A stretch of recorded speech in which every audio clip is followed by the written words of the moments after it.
2024 లేదా 25లో డిగ్రీ లేదా బీటెక్ చదివారా? సాఫ్ట్‌వేర్ జాబ్ కోసం ఎదురు చూస్తున్నారా? అయితే కోడ్ జ్ఞాన్ 100 డేస్ కోర్సులో చేరండి, జాబ్ సాధించండి. నమస్తే, వెల్కమ్ టు సుమన్ టీవీ. నేను మీ anchor Sri. Present IPC 498A section ఏదైతే ఉందో దాంట్లో కొన్ని చేంజెస్ చేస్తూ బిఎన్ఎస్ 85 సెక్షన్ కింద మార్చడం జరిగింది. సో ఆ కరెక్షన్స్ వెనకాల ఉన్న రీజన్స్ ఏంటి అండ్ దాంతోపాటు దానికి సంబంధించి సుప్రీంకోర్టు ఆల్మోస్ట్ 26 ఇయర్స్ న్యాయం పోరాటం చేసిన తర్వాత భర్తకి ఒక కీలకమైన తీర్పునైతే ఇవ్వడం జరిగింది. అది ఇప్పుడు సంచలనాన్ని క్రియేట్ చేస్తుంది అని చెప్పొచ్చు. సో దీని గురించే ఈరోజు ఇన్ డీటెయిల్గా మనతో మాట్లాడడానికి హైకోర్టు అడ్వకేట్ అలగిరి రవీంద్రనాథ్ గారు ఉన్నారు. వారిని అడిగి తెలుసుకుందాం. నమస్కారం సార్. నమస్తే అండి సరిగా.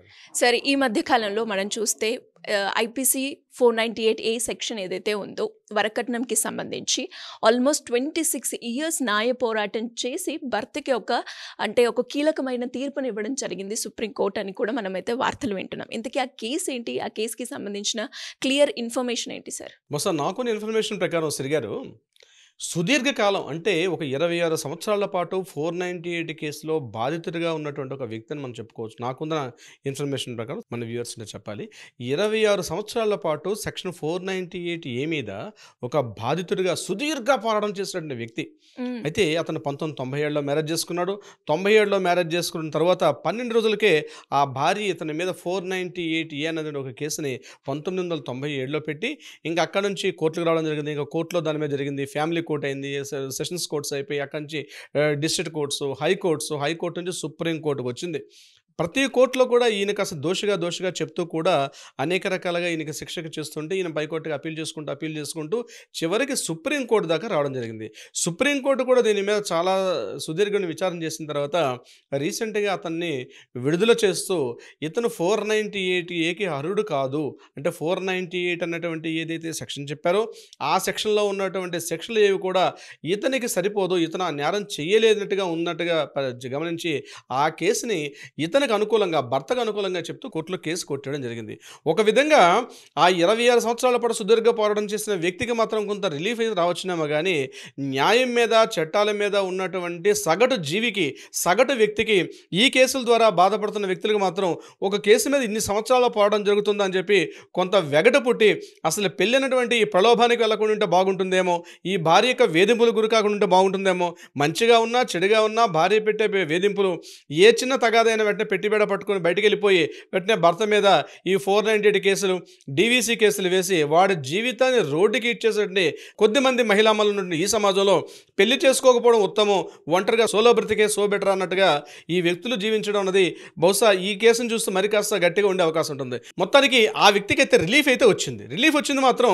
కానీ రిలీఫ్ ఇస్తూ కూడా సుప్రీంకోర్టు కూడా చెప్పడం జరిగింది, ఇటీవల కాలంలో దీని మీద 498 కేసులో చాలా వరకు 90% ఆఫ్ కేసులో సరైనటువంటి ఆధారాలు లేకుండా ఉన్నాయని చెప్తూ ఈ కేసులో కూడా ఇతని మీద ఏదైతే అభియోగాలు పెట్టినటువంటి సదరు భార్యమని ఎవరైతే ఉన్నారో సరైనటువంటి టైం లైన్స్ లేవు కానీ, సరైన టైం లైన్స్ కానీ, సరైన ఆధారాలు కానీ, ప్రాపర్ ఎవిడెన్స్ కానీ ఏవీ లేకుండానే అతన్ని అనవసరంగా ఇన్ని సంవత్సరాల పాటు కేసు పెట్టని చెప్పి సుప్రీంకోర్టు కేసును కొట్టివేయడం జరిగింది.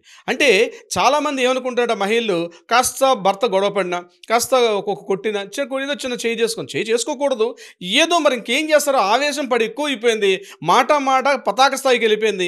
ఎంతో గదిలో 4 గదిలో కూర్చోబెట్టి ఒక పిల్లిని కొట్టినా ఆ పిల్లి కూడా తిరగబడి పులిగా మారిపోయిన సంఘటన మనకు తెలుసు. అటువంటి సందర్భంలో ఎంత నోరులేని 4 గదిలో భర్త కూడా మరి రెచ్చిపోయి మరసం చేసి ఏదో ఒక సందర్భంలో ఒక దెబ్బ వేస్తే అదుగోను ఒక దెబ్బ కొట్టావు కాబట్టి నేను బయటికి వెళ్ళి వీరంగం చేసి అతని మీద 498 కేసి ఇక జీవితం మీద, బతుకు మీద అసలు విశ్వాసం లేకుండా కోల్పోయినటువంటి ఆ భర్తలకు గురించిన సందర్భాలు కోకొల్లగా ఉంటాయి. దీన్ని ఉదాహరిస్తూ కూడా సుప్రీంకోర్టు ఏం చెప్పిందంటే, మీరు 498 కానీ కేసు పెట్టడానికి ఎవరైనా ముందుకు వస్తే గుర్తుపెట్టుకోండి, ఒక ఎవిడెన్స్ అనేది కంపల్సరీ ఉండాలి. ఎవిడెన్స్ అంటే ఏంటి సార్? 4 గోడల మధ్య జరిగేందుకు ఎవిడెన్స్ ఎలా ఉంటుంది తప్పనిసరిగా. మీ భర్త మిమ్మల్ని కొడితే మీరు కింద పడిపోయారు, కింద పడితే మీకు ఎడం వైపు గోడ తగిలి మీకు కింద పడిపోయారు, ఎడం వైపు మీ కణత వైపు, మీ చెవి వైపు, మీ నుదుటి భాగం దెబ్బతింది, ఇతరత్ర ఎక్కడ శరీర భాగం దెబ్బ అనుకోండి. ఎగ్జాంపుల్ నేను చెప్తున్నాను.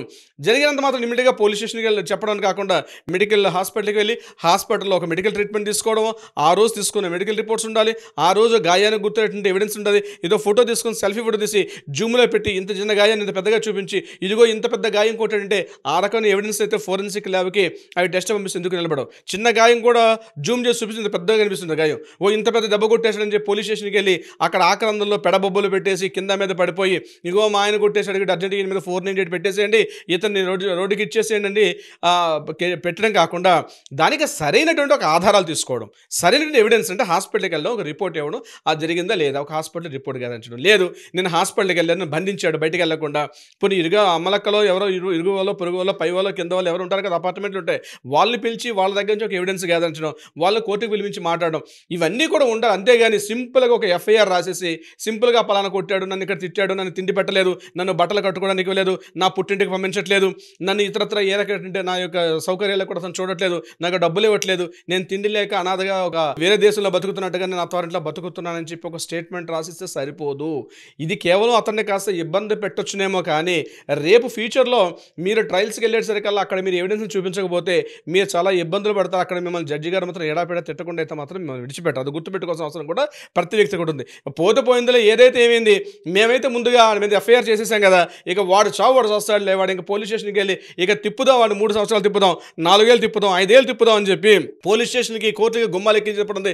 ఒక శాడిస్టిక్ భావజాలంతో, ఒక రకమైన అనైతికటువంటి ఒక భావజాలంతో కానీ మొగులని పూర్తి చిత్రహింసలకు గురి చేసే భార్యమలకి సుప్రీంకోర్టు కూడా కీలకమైన మార్గదర్శకాలు ఇస్తుంది.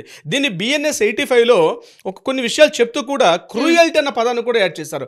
ఆ క్రూయల్టీ అనే పదానికి విశేషటువంటి ఒక వివరణాత్మకం కూడా ఇవ్వడం జరిగింది. ఇంతకుముందు వరకట్న వేధింపులు డౌరీ ప్రొహిబిషన్ యాక్ట్ ఏదైతే ఉందో, డౌరీ ప్రొహిబిషన్ యాక్ట్ కొనసాగింపుగా మనకి ఏం చేసాం, 498 పెట్టుకున్నాం. 498 ఏంటి, వరకట్న వేధింపులు. చాలా మంది తెలియదు అంటే 498 అంటే ఇతరత్ర అనుకుంటారు, కాదు. 498 అన్నది వరకట్న వేధింపులకు సంబంధించింది. డౌరీ ప్రొహిబిషన్ యాక్ట్లో 498 ఉంటుంది. సో ఇందులో DVC వేరు, మళ్ళీ గృహహింస సంబంధించిన చట్టాలు వేరు. ఈ 498లో క్రూయల్టీ అన్న పదం వస్తుంది.